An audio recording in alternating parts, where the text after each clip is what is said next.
Hi, Eli. Hey, Bob. How are you? Good. So you're in Baghdad and you're still alive. I am in Baghdad, and I'm doing tremendously. I have embedded with just an outstanding group of individuals in what is called a military transition team. They work with an Iraqi battalion here, and they are now kind of working with revitalizing the East Mansour neighborhood of the district of Baghdad called Kark. And I have gotten a chance to sort of come out here and see the military firsthand and what it is that they do. This is the surge. This is what the novel idea in General Petraeus' plan, which is, I mean, the mid-teens have been around for a while, but you see these guys going out with the Iraqi battalions, and they actually are getting into fights with the Iraqis.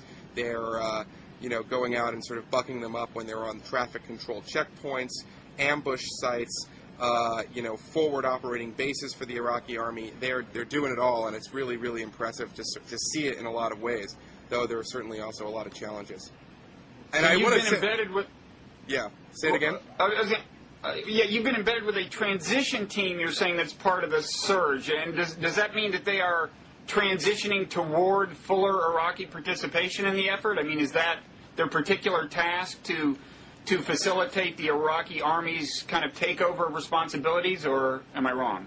Well, it's a multi-pronged task. I mean, if I would say one thing off the top, it's that any talk of a timeline in months is futile. I mean, we might as well pull out now if that's what people are going to say, because this is going to be a mission that will take several years, if not decades.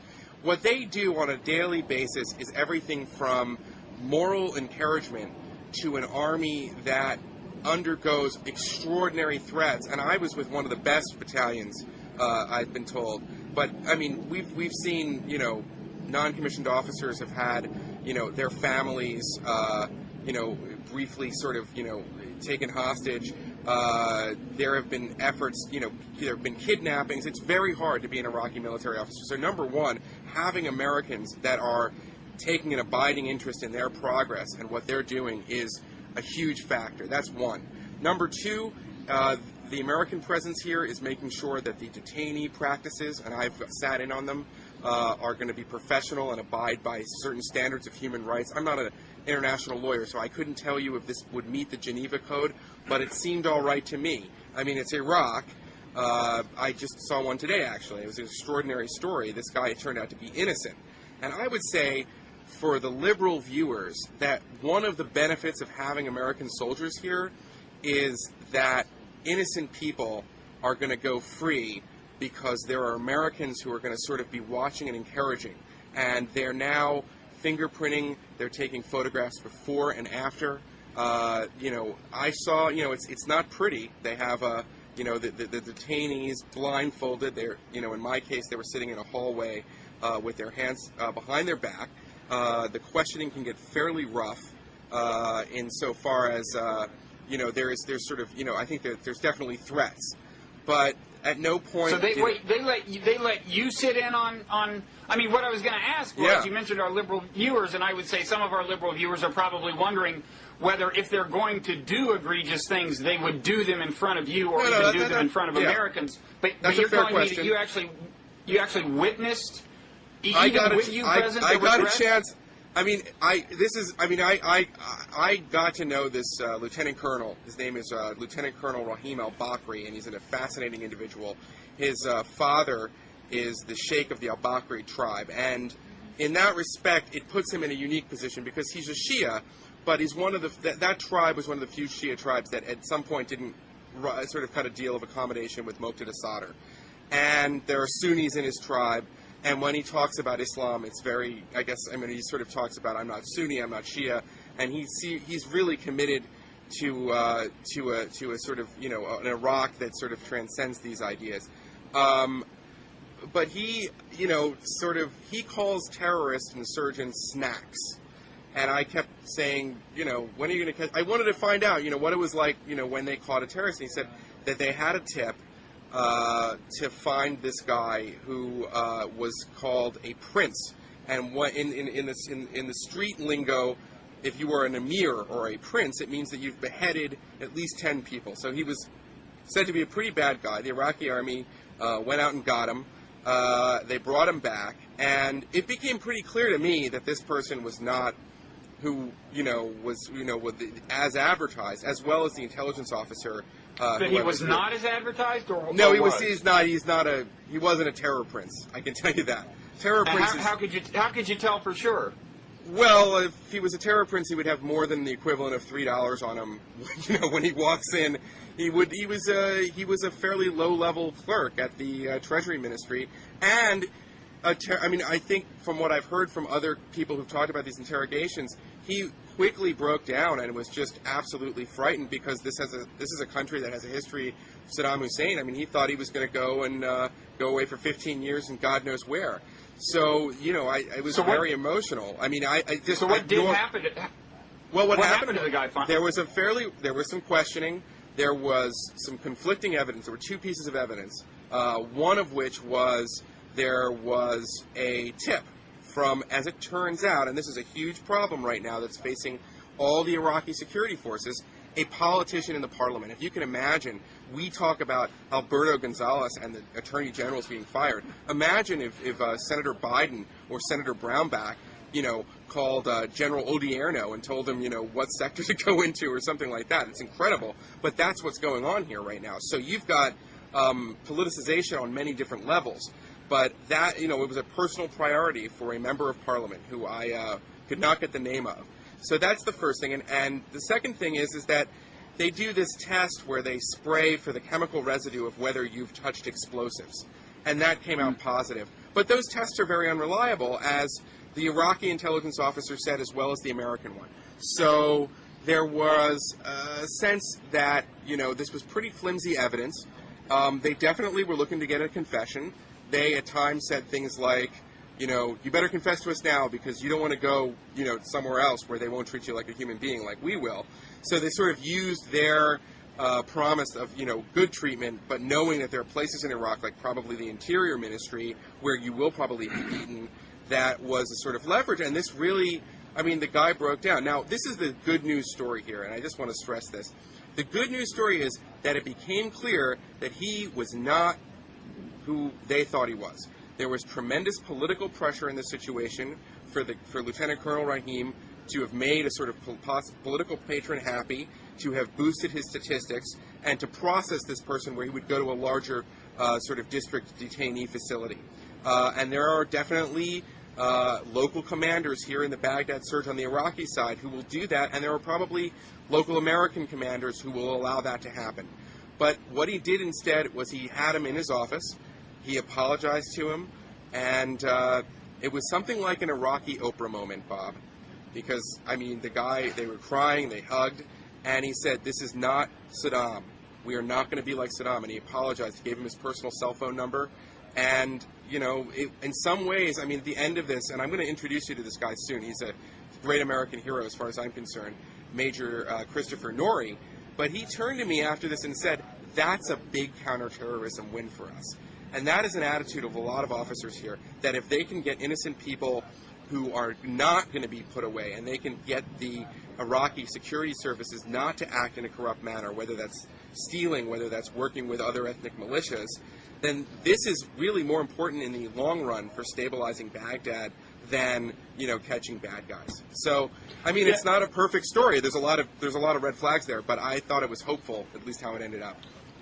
Yeah, it seems to me the good news is, I've heard elsewhere that in some parts of Iraq, American troops actually have more trust, yes. Are trusted as people who can be relied on to be either honest brokers or at least to keep the people in question safe against the threats. But of course, the bad news is that they often don't have reason to trust a lot of fellow Iraqis who are part of the government. And you wrote a piece for the New York Sun noting that if you look at the target list that's provided by the government, it is overwhelmingly Sunni, like suspiciously high with Sunnis, and there are very few tips coming through the official government channels to the effect that there are any bad guys who are Shiites, right? Yeah, this is part of this problem. I think is that Iraq has two intelligence services. One that is primarily a Shia creation that reports to the Iraqi parliament. The other is a CIA creation that reports, I think, primarily to the CIA, to be perfectly blunt. I mean, like, they can't even see the budget of the original Iraqi intelligence agency. It's run by, again, a guy named Sherwani, who was working with the CIA in '95 when many of his own sons were killed in an aborted military coup, which has been written about by, I think, most notably probably by the Coburn brothers in their book Out of the Ashes. But yeah, I mean, this is a real problem, and that Sunni, or the CIA intelligence service, is not filtering at this point information into the Baghdad Operations Center that generates the tips. Now, that said, there are legitimate terrorists who are Sunni and Al-Qaeda that are coming down to the commanders. So they're not just, random people or political enemies. And secondly, or at least that's what I've been told. I'm sure some of it is. I mean, you're dealing with a lot of, sketchy information and its intelligence, and and the other thing is that for the most part, Jaish-e-Mahdi, even after the rallies from Muqtada Sadr, are not attacking American soldiers, and they're really not getting in fights with the Iraqi army right now. For the most part, the people who are really bringing it to the civilians here, primarily, who suffer the most, is Al-Qaeda in Iraq, and the Sunni jihadist groups. And I'm not going to try to judge what that necessarily means, but in some ways you can argue that they are the immediate threat. And finally, just because it's not coming from the target list doesn't mean that local commanders at times in the Iraqi army are not going after leaders of Jaish-e-Mahdi, and it doesn't mean certainly that the American forces here are not, and I think they're probably picking up the main brunt of that. Yeah. No, I guess the question is, if indeed, we're going to stand down as they stand up, a prerequisite for that succeeding is that Sunnis as well as Shiites feel that they can count on the government to protect them. And there's sounds like there's just a long way to go before the government really deserves that reputation. Right. And that's why, I mean, if one thing I kind of come away with is just let's not kid ourselves. If we're going to be committed to Iraq, it's going to be at least 10 years. I mean, I'm not even going to put a time frame on it. But to get this Wait, you army... mean how many American troops for I mean, you're talking about this level of commitment? I don't know. In terms of troops? I want to modify that. I don't know that you need this level, but you need a presence that will instill the confidence of the neighborhoods for a while, for at least a few years, I think, that will go out and work with them. And the Iraqi army is going to take forever. In fact, to get into this, I actually, if I could at this point, introduce you to Major Chris Norrie. And if you could just bear with me a second, Bob, I'd like to bring him over here. That would be great. Yeah, and he is I want to just introduce him. He led, his mid-team in the first engagement on Haifa Street, which was briefly the center, it was advertised in a web video of Al-Qaeda in Iraq as the new caliphate. And then it was an 11-hour firefight. I'm going to be writing about this, but he is a real hero, and his men are real heroes. And I think, he is going to be far more qualified to sort of get into this part of the discussion. So without further ado, I want to put Major Chris Norrie on the phone here. Just come here. You got to get into this camera here. Okay. Let's see what we got here. Sir, hello. Hi, Major Norrie. How are you? Sir, how are you? Sir, I'm doing fantastic. Greetings from I'm Baghdad. fine. Well, listen, having a major call me sir really makes my day. I'm pretty sure it should be the other way around. Well, sir, it's an honor to talk to you. Well, thanks very much for coming on. Eli didn't tell me that this was going to happen until he called, so I can't say I have a lot of intelligent questions planned for you. But as long as you can stay on and answer what questions I do have, I really appreciate it. Well, I guess the first question is, you are part of the surge, and Americans hear the term surge, and they know that it means there are more American troops out there, including in Baghdad. But I don't think we have a very clear idea of what it means in terms of what you actually do in a given day. And I'm sure your duties change from day to day, but what are some examples of things that you're out there doing now that weren't happening at least on a broad, in a big scale way before the surge started? Yeah, as part of it, we're part of a military transition team, and we work with the Iraqi Army. I work with an Iraqi Army infantry battalion, and we, our job is to help them get themselves to a point where they can handle this fight on their own. And they have made tremendous strides in the last 6 or 8 months in making themselves more professional, equipping themselves, conducting operations. They're out on the streets doing amazing things every day, and it's a tremendous honor for our transition team to have an opportunity to serve with them. Now, in terms of changes or credible changes on the streets as a result of the surge, in my case, it hasn't changed awfully much. Our transition team continues to partner with a sister or a partner Iraqi Army battalion. We do own battle space down in Hattin and Dakhlia. We conduct operations there every day. One difference is, as part of General Petraeus' Baghdad security plan, our Iraqi Army battalion lives out in the streets. We've got 5 traffic control points, 6 ambush positions, and about 80% of our footprint lives out with the people in the streets, which helps us tremendously generate intelligence, interact with the populace, and continue to project combat power and show a demonstrable resolve there on the streets that the people can see. So in those terms, just in a nutshell, those are a few of the differences that we've seen. And we do have the privilege here. I mean, these Iraqi Army guys, they're absolute heroes. Since we've worked with them here in just over 6 months, we've had 9 killed and 47 wounded. And we had 1 killed and 2 wounded over the course of the last 10 days. And they are out there every day fighting a very difficult fight. Despite some significant, tremendous challenges, they are not afraid to stay out there and protect their country, and they're very proud to do so. One of the guys that was wounded this week, we went to visit him in the hospital. He lost one of his fingers, and in the hospital, he said, "Hey, sir, all I want to do is get patched up and get back out there on the street so I can fight insurgents." So we feel very honored to have an opportunity to serve with them. And what have casualties been like on your side, on the American side? Sir, for our transition team, we've had 2 soldiers wounded. They were wounded early on in our deployment here on Haifa Street. And then aside from that, we've been fortunate. We've been in a lot of contact since we've arrived, but nobody aside from those 2 wounded. Now, our team's only 16 people, so it's percentage-wise, it's been pretty significant for us. But no, we've been pretty fortunate out there. So that's 16 people interacting with kind of how many Iraqi troops? It's a 540-man Iraqi Army infantry battalion, and the way we're postured, and I guess this is another offshoot of the surge and the Baghdad security plan. Our transition team, we partner basically with the battalion staff and then the command group. Our battalion commander, Colonel Rahim, and then all of his staff is kind of how our transition team aligns ourselves. So we can help him and his staff make decisions, allocate resources, etc. Now, the companies that are out there in the streets every day that live out there, they're now partnered with a U.S. company. In this case, it's a field artillery battery commanded by a captain. And when they do patrols, they do joint patrols together.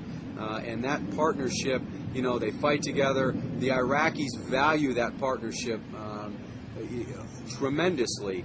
They're very proud to serve next to the Americans. They're proud to kind of show off their skills. In a lot of cases, they can do things that we can't do. I mean, they're from the city. They live here. They can pick up on nuances, and this is their culture. So they are very, very good at picking out things that, in a lot of cases, their partner U.S. unit may or may not be able to. And as a result, it has been a very powerful partnership out there on the streets. And they conduct missions together, and I think that both sides have benefited from that partnership. So it's been good. It's worked out pretty well, sir. And is one of these Iraqi battalions, is it, in terms of sect, Sunni and Shiite, is it mixed? Is it integrated, or is it like all Shiite, or what? Sir, in our case, our battalion is about 70% Shia and about 30% Sunni. And they're integrated on a fine-grained basis? I mean, within the yes, same sir. You know, that's an platoon? interesting discussion. I think sometimes there's an assumption that, you've got the Sunnis and the Shia, and there's a definite line there. But, the military is quite a melting pot. And here on FOB Honor, where they're headquartered, I mean, you just can't tell. There are no Sunni cliques, no Shia cliques. My battalion commander is a Shia. His wife is a Sunni. Our command sergeant major, the top non-commissioned officer in our footprint, he's a Sunni, even though the battalion commander is a Shia, and they really get along well, and you just can't tell. It's a very seamless integration there, and it just doesn't translate to anything on the streets. They embrace. I mean, they're soldiers, and they're proud to be soldiers, and they're proud to serve their country. So. It's been good. Now, if the long-term goal is to have Iraqi troops doing this all on their own, what would you say the main obstacles to that you see are, both in terms of what the Iraqi troops bring to it, whether it's in terms of attitude or tactics or equipment or whatever, and also in terms of the perception on the part of civilian Iraqis of the troops, right? I mean, both of those, I gather, are kind of an issue. In other words, there are some Iraqis who don't trust the Iraqi troops, and there are issues with at least some of the Iraqi troops in terms of their readiness or morale or whatever. I mean, in any event, there must be something that's keeping us from just turning over the job to them, and I'm wondering what you see as the main challenges in that regard. Yes, yeah, we got asked this question earlier this week by the commander of the Iraq Advisory Group, General Petard. And my response was that, in my opinion, the biggest thing that we can do to enable these guys to conduct operations on their own is to fix their logistics system. Right now, the logistics, all the logistics that they do are primarily analog. If I want a part, I fill out a piece of paper, I pass that up to my brigade, which then goes higher, and then at some point in the process, all of those papers get collated, and then they get the parts to us. It's a fairly cumbersome, lengthy process. It's not very responsive, and we have been able to sustain the force very, very well, but if we really want to make this effective and really push these guys over the top, I think that's the quickest way to get them there. Now, in terms of perceptions out on the street, it is something that we fight every single day. The Iraqi army, and the only way that they can combat it is through their own personal example. When they interact with the people, they project themselves in a positive manner. They express to them that their only concern is that of the populace. We're here to protect the people. We want to protect the populace. We are here at your service. And those themes and messages are ones that we hit on every day. And we're fortunate we have got a great battalion commander in Lieutenant Colonel Rahim. He passes his phone number out downtown. He frequently meets with the leaders. Our mission sets range from, kinetic conducting cordons and searches to traffic control points to just as frequently escorting people out to fix electricity lines, sewage, guard, or assist with security around schools, those kinds of things. And all of those things help, keep our credibility up in the populace. But it is a fight that we continue to fight, every day. The insurgents, they've got a heck of an ability to turn messages and spread rumors out there in the community. And thankfully, we've got 540 Iraqi Army infantry soldiers who are just as eager to spread the message back that the insurgents don't bring anything but hate and destruction, and your Iraqi Army, composed of your soldiers, we're here to protect you, and we're proud to do it. There is a pervasive feeling amongst our battalion, and I can only speak for our battalion, but there's a lot of pride in what they're doing, and I think that'll kind of be the key here as we move forward, is capitalizing on that pride and allowing them to continue to project themselves in the community and interact with the populace as brothers. I mean, they are from the populace, and they're there to protect the populace. It's a very powerful message, sir. And in terms of you mentioned that it's to some extent a battle of kind of spin. I mean, the insurgents want to get their propaganda out there. What are the things that you most worry about happening that they'll be able to make propaganda out of? In other words, what's things that American troops might be involved in, things that Iraqi troops might be involved in. In other words, what's an example of like an incident you hear about and you go, oh no, the insurgents are going to make big-time propaganda out of this? Well, it's interesting. I mean, this army, much like, our army and other armies around the world, there are some young kids in it. And these folks come from all over the country. And you put an 18-year-old soldier out on a traffic control point, and an insurgent comes up and starts talking to him. And there's a potential that he may make a bad decision, the soldier might. Now, my boss... Well, what's an example of a bad decision? Yeah, he the insurgent might say, hey, listen, you're a Shia, I'm a Shia, hey, listen, this afternoon you're going to do what's right for the Brotherhood here, just kind of turn your eyes at 1300 this afternoon, as an example. And the kid might say, oh, boy, who is this guy? These tribal and familial influences are very, very powerful here. And he might say, okay, well, I'll turn an eye. Now, in terms of mitigating, at each of these locations, we've got a number of, we've got 10 to 16 soldiers at each one of these outposts and ambush positions in our AO and our traffic control points. And then we've got companies living out there. In many cases, his buddies are going to say, hey, listen, you are not going to do that, not on my watch. But there's always an opportunity that, somebody might do something like that. Now, since we've been here, we've not seen that in our battalion, but it is something that I'm concerned about. We've got young kids here. The literacy rate is not, a lot of them can't read. I don't know the percentage, but we're talking about guys that can be impressionable, and it's very important for us to continue to express to them that they are part of an elite force. They are the future of Iraq. To continue to be proud of what you're doing.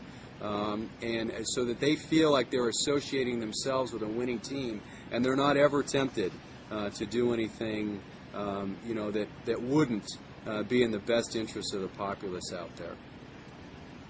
And do you have any sense yourself for what kind of time frame you could hope for success on, in terms of turning things really pretty fully over to the Iraqis, even in your particular sector? Do you even think in those terms? Or you just try to get through each day?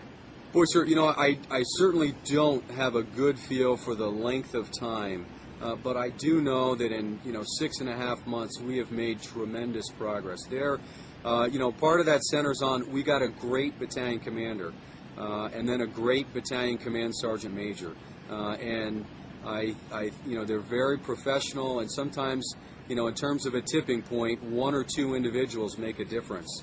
And we've gotten some great individuals, and we've seen huge improvements even in 6 months. We've got our company commanders are out there dealing with the populace on their own. They're talking to the local neighborhood advisory council leaders, the district advisory council leaders. I guess, the equivalent of like our city government, our neighborhood councils, etc. And they're securing electricians on their own, sewage on their own. Because the people trust them and their phone numbers are out there on the streets, and they've got a good partnership going. People aren't afraid to call them and say, hey, I saw somebody put something in the road out here, can you come check it out? And they absolutely do all of those things. And I don't know if those things were happening, before we got here, but I know over the course of the last 6 months, more and more, you just hear good news stories about the Iraqi army doing good things out there in the streets to help the people. Okay, and Eli was saying that you sat in, maybe you do this routinely. If I understood him correctly, I thought that you were sitting in on interrogations by Iraqi troops of suspected insurgents. Is that right? Yes, sir. We've got a whole process here. You talk about the professionalism and the inculcation of values into the Iraqi army. one of the things that we've implemented in our battalion is when they get an insurgent, or when they get a detainee, I should say, before they do the investigation, etc. Before they even talk to them, they do a full medical screening, just like we do, and then they document each step of the process. And then when they leave, they do a second medical screening, and then we've actually implemented it's a customer feedback form where the detainee fills it out, and it basically says, hey, were you treated well or not well by the Iraqi Army? And they have a scale 1 through 10 where they're able to rate how they were treated. How was the quality of the food? Were the bandages, were the blindfold, was it too tight? All of those kinds of things, so that they can get feedback. And then also, we had a case today where we had a guy who was detained because we received some human intelligence that he was involved in insurgent activities. We bring him back to FOB Honor, and it turns out that he is not an insurgent. He's an innocent guy. So we treat him well through the process.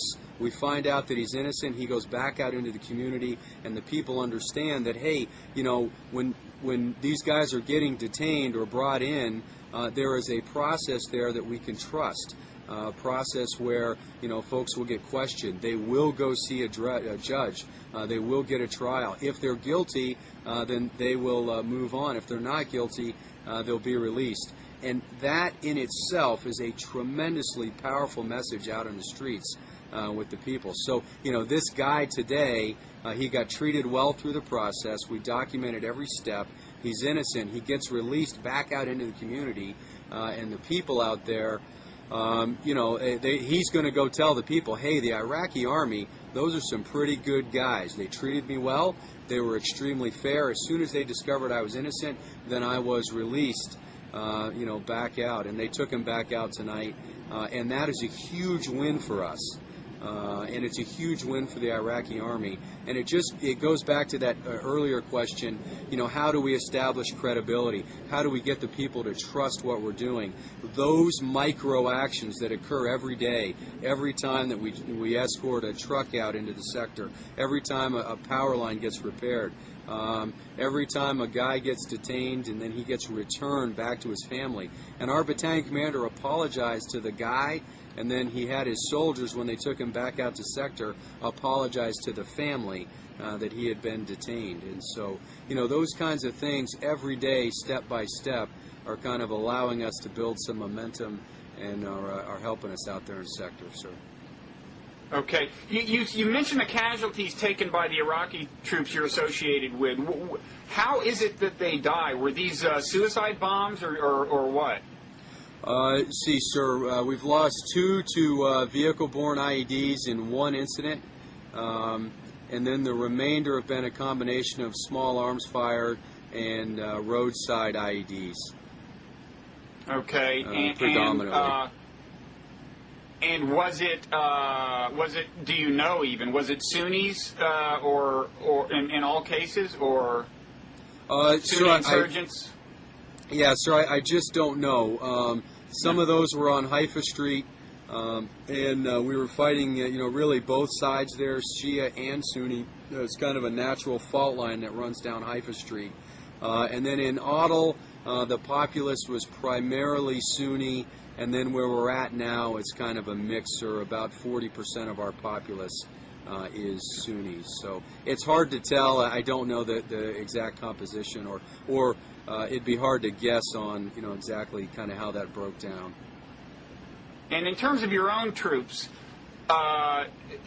what kinds of threats do face them on a day-to-day basis? And has it gotten to the point where they don't feel especially in danger walking down the streets, or what? I mean, kind of what's the level of precariousness there, and what is there one kind of thing that they fear is most likely to happen if something bad happens? In other words, is it a vehicle bomb or whatever?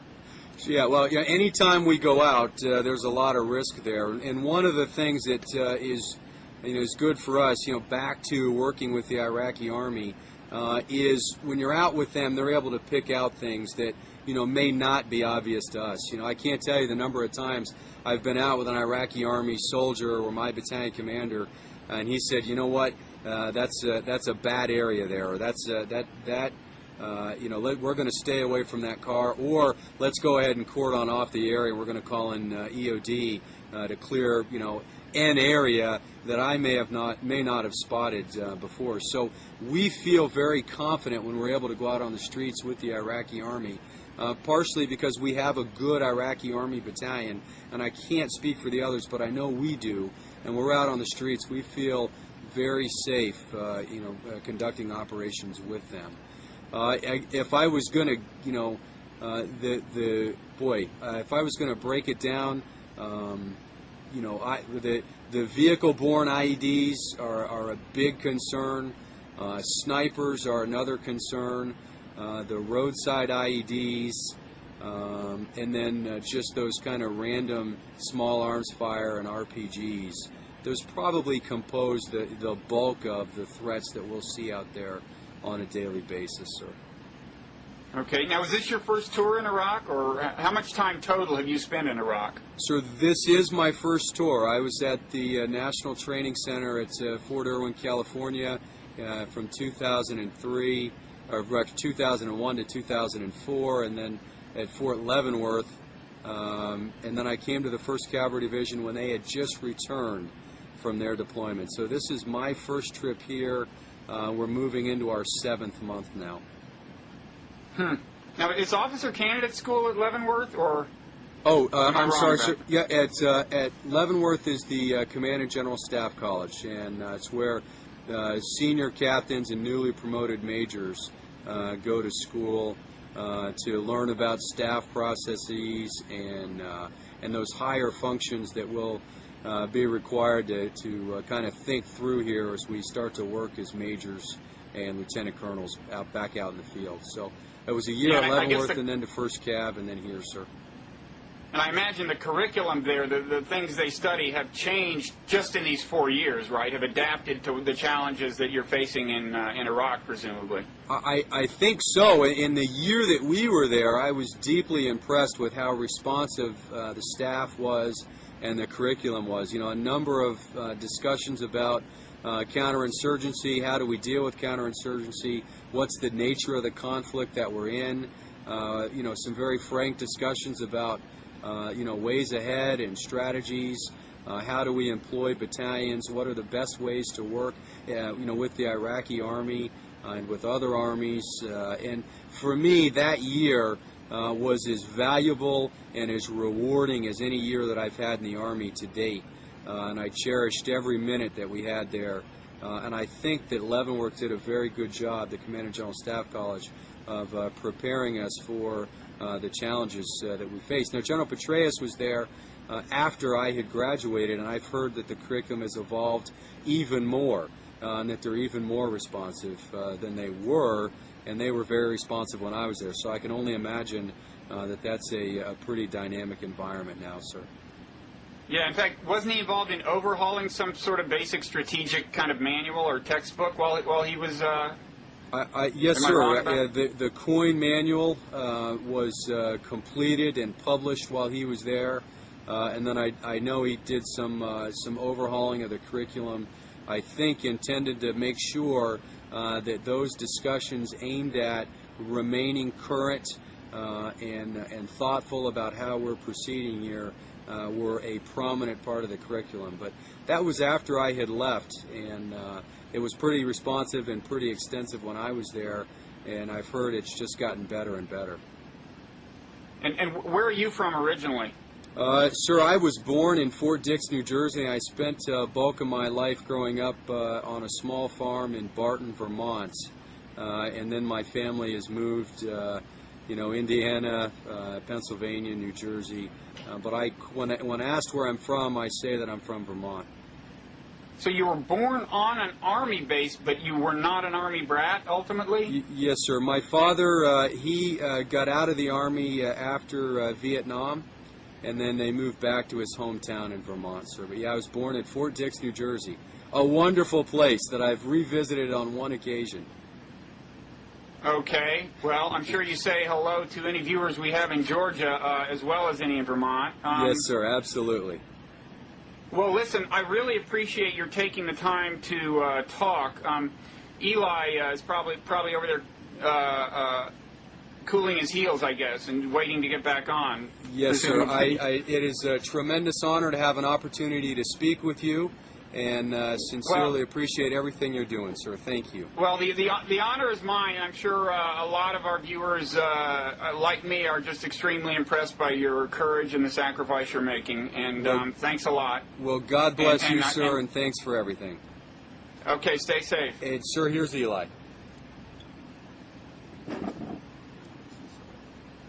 Hey, Bob, just give me a minute here. Okay. I hope that wasn't an awkward Hi, transition. Eli. Hey, how are you? Major Norrie is really one of the people. If we had officers like him, I think the war would be going even better. But I think he was I heard him the whole time. I didn't hear your end of it. He's being pretty bashful. I mean, he's got multiple hats. I've seen him in the 8 days that I have been embedded in his team. I have seen him play the role of ambassador, coach. I have seen him draw up strategies. I have seen him working on trying to, defuse a dangerous hostage situation with one of the officers in Colonel Rahim's unit. I have seen him dealing with logistical questions, and everybody on his MIT team. We think of the Army as a rigid place. They do many things all the time. I mean, just to give you one example, the Humvee has traditionally a gunner, a driver, sort of a team captain, and then 2 guys in the backseat, and everybody on that team knows how to do all of those jobs. It's just sort of one microcosm of an example, and, I could go on. So I'm impressed by... Yeah, say it again. Well, when you go down that list of jobs you said he performs, what's an example of, say, the first 2 things you mentioned, ambassador and coach? Do you have sure. an example I would be happy. Here's an ambassadorial function. There were 79 guys who were picked up in a covered dump truck right before I arrived with this team, or actually I think the night that I arrived. And it turned out pretty quickly that they were... really actually contractors to work and guard an American base. The problem is that those detainees were already reported to sort of the higher command of the brigade and eventually Baghdad Operations Center, and the media had written about it and said, great win for the Baghdad security plan. A local commander has just pulled over and it became 79 foreign fighters, some from Saudi Arabia. That wasn't true. There was political pressure, I think, even on Prime Minister Maliki's office to sort of keep this as a win and have them processed at the sort of larger facility. What happened was the night that it was sort of determined that the general, I'm going to forget his name right now, but the Iraqi general who's basically in charge of the army had sort of put down the word, these guys are going to go through the process, which would mean that they would probably be in jail for at least 2 months, if not 3 months. Major Norrie decided with his chief intelligence officer, a really promising West Point grad, a guy named Lieutenant Martin Ellison, got in in this sort of a reinforced SUV with the contractor and went down to the Ministry of Defense and asked for a meeting with the chief of staff of the Iraqi military. A risky maneuver. They ended up getting sort of the chief of staff of the chief of staff, but they made the case and they said, listen, these guys are innocent, and they worked it, and you should have seen Major Norrie in action. He's given the Habibis, the Assalamu Alaikums, sort of the Arabic that he knows. He's clearly sort of being very deferential, referring as Sayyidi, which is sir in the Iraqi in Arabic military. And it worked. He called me sir about every 30 seconds. So, yeah, so well, it's a military tech. Does he speak Arabic very well, or does he kind of know enough pleasantries to get by, or what? He's got a few phrases. He relies on translators. He's very close with the translators. When the translators go out, on missions, and as I've been with them, they carry AKs because they're trained. I mean, they're with the team. But basically, that was a sort of example of a form of diplomacy within the military. Clearly, his battalion commander couldn't buck the system that way. I mean, word had come down from Colonel Ghassan, who's his boss, that these guys are going to go through with it. But that is something that Major Norrie could do, and he did. And much to his credit, because 79 innocent people are not in jail right now. And, you know, a lot of people here say that the jails, even though they're a lot better than, they were under Saddam, are still like, they call them Mujahideen University. So these innocent guys going to a prison, you know, their families are going to become resentful, and they themselves could become terrorists, and it's sort of this unintended consequence. As far as a coach, I would just say everything that Major Norrie does with the Iraqi army is always the positive. You know, in that case, it would have been very easy to say, you know, these guys were innocent, but he bucked up the soldiers, he bucked up their officers. He said, you did the right thing. They had AK-47s with them. They didn't have proper identification. It was one guy who was very brave to do it. So he's always kind of coming up with this positive reinforcement. He's constantly letting Colonel Rahim, who himself I've been very impressed with, sort of take credit for the idea. He suggests things. It's this relationship where, you know, he never sort of says you can't do that or anything like that. He doesn't sort of take a commanding role. He always tries to make people feel like they've come up with the idea. And, you know, there have been times, I mean, he's very positive on the conversation with you where it can be very frustrating. And it's really perilous. I mean, I want to stress that. You know, these soldiers that I've been with are not afraid, but they are very aware about how the random, especially these vehicle-borne, I mean, that seems to be a real increasing weapon of choice. One of them hit very close to where we are right now, Camp Prosperity, right at the gates, and it caused a huge crater, and it was just this message. Everybody saw it. It actually, when the blast went off, it actually took out some of the windows in the barracks where we're staying. That sort of thing.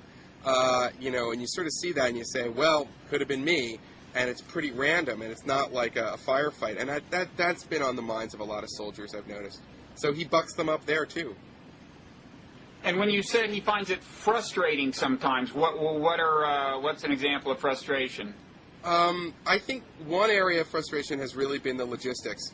I mean, the truth of the matter is that that's one of the things that's going to take a long time. But, you know... Well, you mentioned that. Yeah, I mean... I was kind of shocked when I said, what's the main thing that you need to get done to move the Iraq army a lot closer to actually being able to take over? He said logistics. I mean, you know, to us that seems like a relatively easy thing to do, you know? It's not. It's not. It's not. It's really, right, really hard. I know it's not in real life. I know it's not. But it's just that we imagine the problem as being deeply embedded in attitudes of, you know, civilians toward the army toward civilians, and I'm sure there is a lot of that. I was just surprised to hear such a seemingly soluble problem be at the top of his list. Well, actually, I mean, I would say that, I mean, you heard, I'm not going to put words in Major Norrie's mouth, but the mission statement for this team is to install a sense of ethics and to fight, you know, corruption issues. And there have been a few officers before Colonel Rahim arrived that were bad guys. They didn't actually sort of arrest them, but they left when they knew they were on the trail. But, I mean, Major Norrie has been led into ambushes. I mean, there was one case where he was led into an ambush. There was another case where they sort of suspected these guys, and as soon as they started questioning them seriously or asking around about it, they sort of disappeared and took off. But this is an issue that you hear about at the major captain, kind of lieutenant level, and among the soldiers who are working with the Iraqi army, is that they're very vigilant. There's the top sergeant, the non-commissioned officer, Sergeant McFarland, is you know, sort of the antidote. I mean, he gets along great with Major Norrie. I told him I would mention this because this is kind of funny. He's also a sergeant in the KISS Army, who he told me quite seriously one night was... In the what army? In the rock band, the KISS Army. He said, besides the American military, the KISS Army is the most powerful army in the world, which I thought was a pretty funny line. That's like their fan club or something? Yeah, it's their fan club. Anyway, he's got a hat. He's really in. Anyway, but I should say that he's always on the lookout. He's got his eye. He's talking to me about it all the time, about how he can almost smell out a dirty Iraqi officer, but that's life and death for them. I mean, that's the thing, is that if you got a bad guy on the inside in this situation, just as Major Norrie was saying how much they rely on the Iraqis for local intelligence and kind of knowing the situation, the same way that can be life and death, and that is a constant concern. So bad guy means an actual insurgent implant. Well, that's the thing. I kind of went in thinking that there were these sort of insurgent implants, like a double agent. But a lot of times, as I think, it could just be a situation where someone's family is threatened. They have to do something. They have to overlook something in order to save their family. People are on, these incredibly long patrols in increasingly hot weather. It's been very hot this last week. And they're bribed. There's all kinds of things like this that don't necessarily make them dyed-in-the-wool Al-Qaeda insurgents or dyed-in-the-wool Jaish-e-Mahdi members, but it certainly also makes them susceptible to working with those groups, and that sort of like that, what they talk about it as corruption, that sort of like deficit in character can really be a problem. Now, I think that they've got the right commanders right now to try to root that stuff out, and ultimately the Iraqis have to be vigilant about it. But it's a reality right now that the soldiers in Major Norrie's team are very aware of it, and they've got their eyes open. There are certain people they just don't trust that much, and it's an issue. It's something that definitely comes up, and it's not just with this team. It comes up with other teams that I've gotten a chance to talk, and obviously not spend as much time. But that is a sort of big issue about kind of making sure that the people who are coming into the surge from the Iraqi side are going to have strong character and and it's really, really hard. I mean, as I think I said earlier, one of the things that happened today was that a lieutenant in Colonel Rahim's battalion, his brother was kidnapped, and what the terrorists wanted was for him to renounce his role in the Iraqi military, give them a lot of money, and make a propaganda video saying how wrong he was to join the Iraqi army. And what did he do? Well, it's still happening right now, but it looks like that's probably I don't know exactly what the resolution of the situation is, and there are things for OPSEC reasons I don't think I can discuss because I don't know when this is going to air. But there was a lot. This took up a lot of time. I mean, this was a big issue. And we are involved. Our troops are involved in the resolution. I mean, somebody like Major Norrie would be involved. Well, Major Norrie is part of that, but it's ultimately Colonel Rahim and this guy, Lieutenant. It's the lieutenant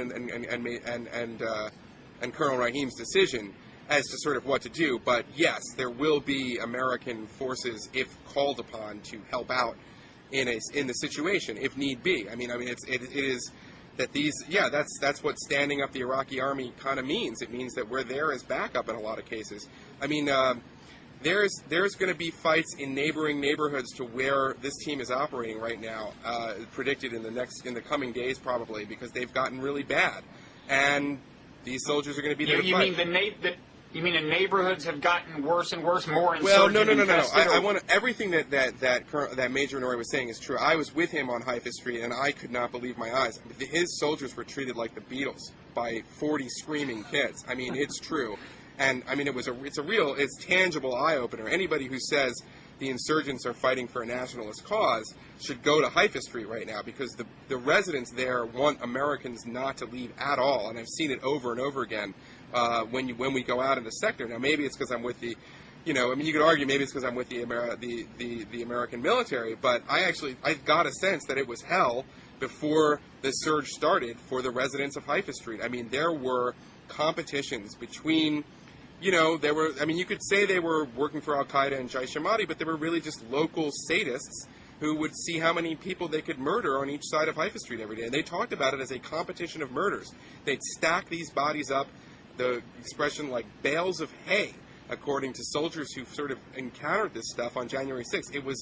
It was hell on earth, and that's the phrase that kept coming up. I mean, so you mean they would see whether the stack of Sunni bodies or Shiite bodies was higher? Yeah, this was the competition. This was the kind of thing that was going on, and it was just, and these were largely innocent victims, and it wasn't, it was just an everything. Under the insurgents. The insurgents ran Haifa Street.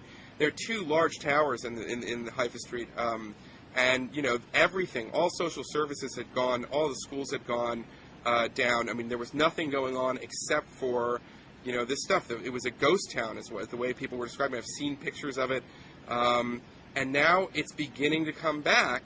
There's a cautionary tale here, because in 2005, that cycle that was beginning to come back as well, and John Burns went there and wrote a positive story saying that Haifa Street was coming back, and then it turned again, as we know, because when... Well, do we know what's making it turn sour again in some parts? Well, it's interesting. What I think happened, and what Major Norrie says happened, and what others who were here say happened, is that we handed over too quickly to the Iraqi army and then the Iraqi police, which really are very corrupt, responsibility for the neighborhood. And they cut deals from convenience, which is one of the reasons why you need to have the American forces here and participating in all this stuff, because one of the things that it does is it keeps people more honest, I think. And so in that respect, if we were to sort of disengage from Baghdad, it's likely that we would see more Haifa streets like that, because I don't think the Iraqi army at this point, at the state they're in, though I do think that they clearly look like they've made progress, would in any way handle the onslaught of money and threats and kidnappings and violence and everything else that is being thrown at them from, I mean, at this point, largely the Al-Qaeda terrorists. So so they have reason to believe things are about to get worse in these adjacent neighborhoods. Well, yeah. I mean, the truth of the matter is that things in general are getting better, but it is a neighborhood by neighborhood proposition. And there are some adjacent neighborhoods right now to the sector where, right now my team is working, where there has been less progress, where it looks like some form of Sharia has been imposed, and there is an increasing amount of violence, and more American soldiers are kind of like, if you can also tell because more American soldiers on patrols in those neighborhoods are getting wounded or killed. And here's the other sad and tragic thing in some ways, which is that as, Haifa Street in many ways is a real miracle. I mean, and I don't have time I don't want to scoop myself on blogging heads, but the story of kind of how they brought it back is really a very, very compelling one. But now the new threat there are these vehicle-borne bombs with all this incredible explosives and IEDs, which are just random killers, because the population is really moving back, and people really have moved back to their neighborhoods there from Syria and Jordan. So, I mean, I'm not saying it's certainly not, I don't think it's a no-win, and I would say it's definitely worth fighting with a lot of Iraqis who are fighting for the right thing. But it is incredibly huge challenge because the enemy is, I'm going to say it, pure evil. I mean, I just feel that not all of them, but there is a contingent of the people who we're fighting in this war, and a lot of Iraqis are fighting, which are just nihilistic evil. And that, I mean, it's a... I always... Yeah. I mean, with no point in having a big academic debate, Yeah. but I always... Well, I often quibble with the word nihilistic in this context because a lot of these people think they're doing this at the command of God, and that's not nihilism. I mean, it's... Well, I say nihilism, though, because it just seems that it only amounts to destruction. They have found 8-year-olds. They have photographs of 8-year-olds in suicide vests. They have found these improvised explosives in girls' schools. And it just seems to me that when the targets are children like that, that at a certain point, I mean, I just don't. What are you possibly building? Yeah, I mean, it's God, but it's... Well, no, they have an idea. They think this is in the service of a larger cause. And, I'm just saying, as a technical matter, nihilism is, in a sense, the least of our problems. It's the opposite. Yeah, fair enough. Fair enough. Evil's a bigger problem. I mean, it is. It really comes from, and I don't want to make too big a point of it because sound counterinsurgency doctrine is being applied here, I think, and be really, for the first time in a serious way, up the chain of command. Is the sense that I've gotten, and that, it doesn't fit anybody's, neat sort of political narrative here. A lot of times, as I think I started off saying, a big part of winning is making sure that innocent people don't go to jail, restoring these social services, and all of that stuff, which is incredibly important. But there's also just an understanding that at the root of what people are fighting right now, it's just, I mean, there's no comparison to the Viet Cong. There's no comparison to the FLN. There's no comparison, certainly as Michael Moore said, to the Minutemen. There's no comparison to any kind of traditional insurgency. These are people who are basically seeking to destroy and to kill as many people. And I think that they are now, in many ways, reviled and very much feared by, even the Sunni population. So that's just the sense that I've got. It just becomes very visceral when you sort of hear these stories and you see the amount of destruction. I mean, they are, if I could just make a sort of analog, and then in terms of the Vietnam analogy, these are people who are seeking deliberate My Lai's every single day, whereas I would say that our forces, by and large, for the most part, and I can't speak for everyone, are trying to prevent that, and I think that's a big difference. You're talking mainly about people on the Sunni side. Well, yeah, the Shiite militia. Yeah, the Shiite militias tend to kill more like retail and less like wholesale, right? The Shiite militia is also terrible, and I think that it's important for the Iraqi army to be a national institution. But for now, they're involved in some kind of ceasefire. Everybody is sort of acknowledging that. I mean, there are still attacks, and it's not perfect, but for the most part, what you hear is that the Jaish Ahmadi will give you, looks, but they will not engage in the sort of attacks. And it looks like a lot of the major stuff is coming from Al Qaeda, and then we've seen it. I think today, Ayman Zawahiri has released a new message. I mean, they've themselves are acknowledging that this is their central front, and Zarqawi, is dead. It turns out that they're just as awful without Zarqawi. That, I mean, if there was a change in tactic, it didn't happen. I mean, they're just evil. I mean, I don't know if that's, if liberals or, I don't know, intellectuals are comfortable with that, but I think it's important to sort of acknowledge. Let me say, I'm very comfortable with something you just said.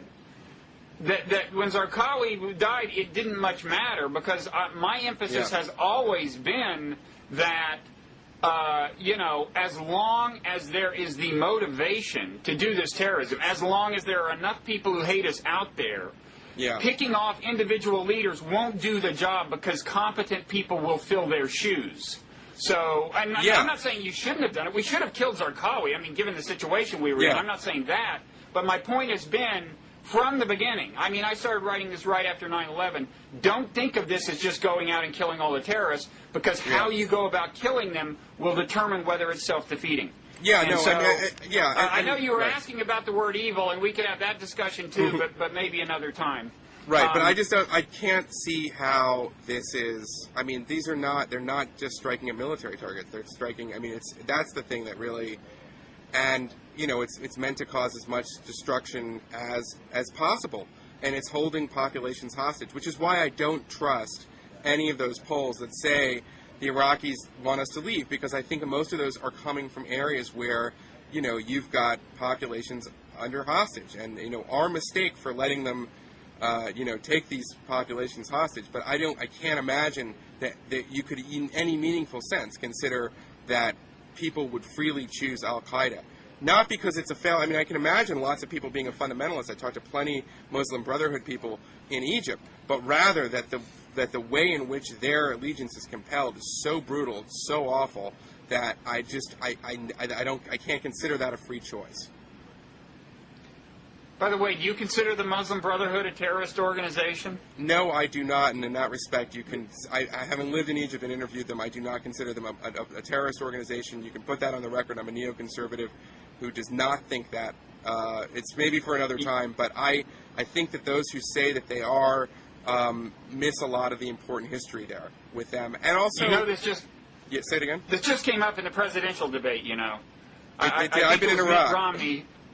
Yeah, I know. I think it was Mitt Romney who spoke as if they were on par with Al Qaeda, and there was a certain amount of no, that's just wrong. That's just wrong. That's just wrong, Romney. Okay, vote for Giuliani. I'm glad to hear you say that, Eli. Well, did you have something you were about to say? Nothing in particular. I'm sorry. I was going to ask you. One thing I was curious about, when you said we were talking about bad guys in the Iraqi army, including at the level of colonel, and you were saying one of them led Major Norrie into an ambush, or nearly did. Yeah. Can you just tell us that anecdote? I mean, how exactly does that happen, and how did he avert it? I have to go back to my notes to kind of get the specifics of it. But there are, let me just put it like this, that there are, I think that what happened, as I remember it now, what happened was there was a phone call, they were all sort of in a convoy, and this guy who was a major got a phone call that said, there's terrorists over here, and basically, quickly, deviated from the route that they had all decided on. And then when they did that, as Major Norrie was getting out of his Humvee, he received sniper fire. It missed him. But you would have to know a lot of details about where Major Norrie was in the Humvee. You know what I'm saying? You'd have to know. I mean, it made everybody very suspicious. But like a lot of these things, no one ever has hard evidence. I mean, it's just that's the thing. It's that no one ever has. That's hard what evidence. would be creepy. That's got to be creepy when suddenly you suspect this guy you're supposed to work with closely, right. But you may not have enough evidence to know or get rid of him. Well, I mean, but that's the thing. I'm so they're to their credit. They deal with not just that, but just that, the law of averages suggests that at one point, when they go out, and they go out every other day on average, if not more, that they're going to hit an IED. That's the law of averages, that at some point their Humvees are going to hit an explosive. And, because they go out a lot and they take a lot of risks. And they have to deal with the possibility that certain people may be playing both sides or easily corruptible. All of that, I mean, not to mention the traditional just risks of, being in a war zone. And they have a very positive attitude for the most part. I began to see this week, they had a discussion in one of the morning meetings about, it's a long tour and we're at the point right now and we've just been extended. So we've got to figure out ways to, deal with any kind of mounting stress. I mean, I think that you're beginning to see that, or at least you're seeing. But what I saw for the most part, a lot of perseverance. And there was one guy, and I'm not going to name him, but as we were going out, he was talking about that vehicle bomb that hit right at the sort of gate of the base here. And, he said, I'm not supposed to say this, but, I mean, I'm thinking about it right now as I'm going out. And I said, I'd really like to see if I could get that on the record. He said, please don't do that, because I don't want to give the terrorists any sense at all that I'm rattled or I'm scared, and I'm not. And that's what you can write. So there is a real, I mean, it's to the military's credit, it's to my team's great credit, it's just real virtue in this and perseverance. And, I don't know, it's kind of an inspiration for me. I just think these people are some of the finest folks we've got. And I don't want to try to, I think the opinions would be mixed on the team as to whether it's winnable or not, to be honest with you. But the fact that it's their mission and they're there right now, I mean, and that they're gonna do this, and they're very brave, and I think they're as I said, I think they're heroes.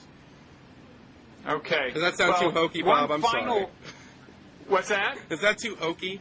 I mean, I don't know. I'm just really moved. No, well, first of all, I'm a fan of the military and having kind of grown up around it. Yeah. I know. Laud them all you want. Yeah, no. And they've got to have courage to be there. Yeah.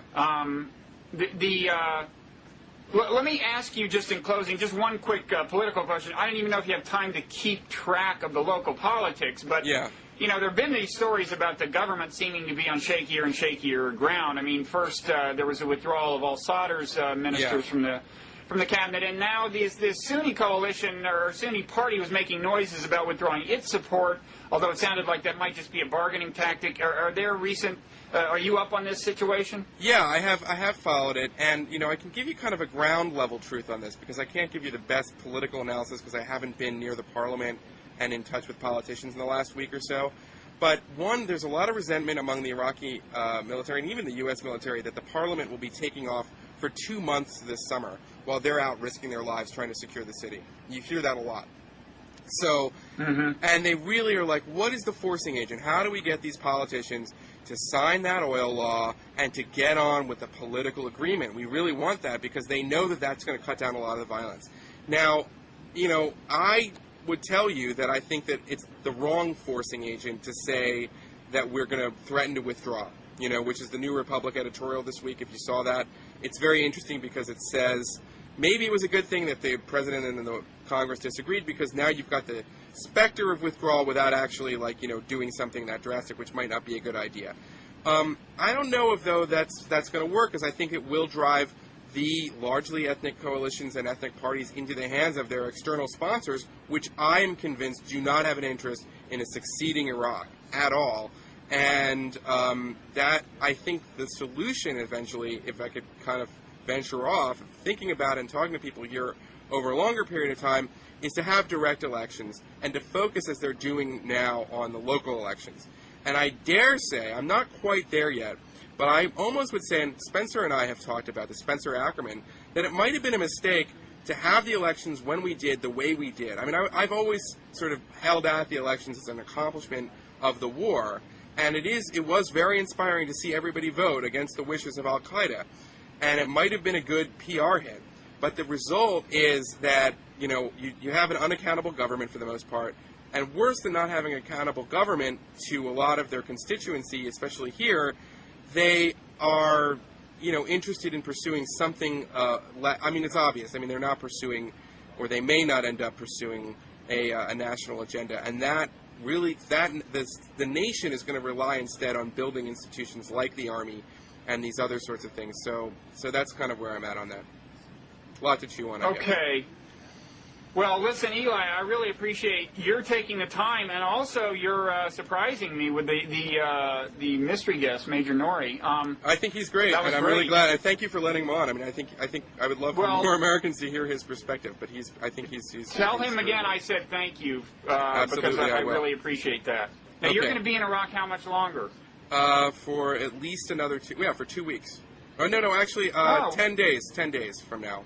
So. 10 days. Well, maybe you'll be able to find time for one more of these. I would love to do it. I'd love to do it. I'm going to go do another Baghdad embed in northern Baghdad, which should be a different flavor. I've been promised some interesting stuff, but I don't know what I'll be in touch with you. Interesting can be a good thing or a bad thing. It can be a good thing or a bad thing. But you don't have a very clear idea of what the difference is going to be? Well, I think the difference is going to be in this is that I think that this is a team that has taken the approach of trying to include Al-Qaeda in local stuff, but I'm not sure yet exactly how far that goes. But it struck me as go ahead, sorry. Working with the local Al-Qaeda guys on the ground, you know what I'm saying, is a sort of political faction, which I don't know that the rest of the surge is doing. I mean, one of the things about this surge is that a lot of the commanders are taking, a lot of initiative on their own. There was the guy in Adamiyah who built the wall. Nobody else is building a wall, but he said, I need a wall. So in many ways, guys like, Major Norrie's boss, Lieutenant Colonel Matlock have a lot of authority and discretion. Yeah. Okay, well, I hope we will have a chance to talk again then. Yeah, absolutely. Well, thank you. Well, thank you, and stay safe, and we'll talk to you soon, Eli. Okay, thanks a lot. Okay, bye-bye. Okay, bye.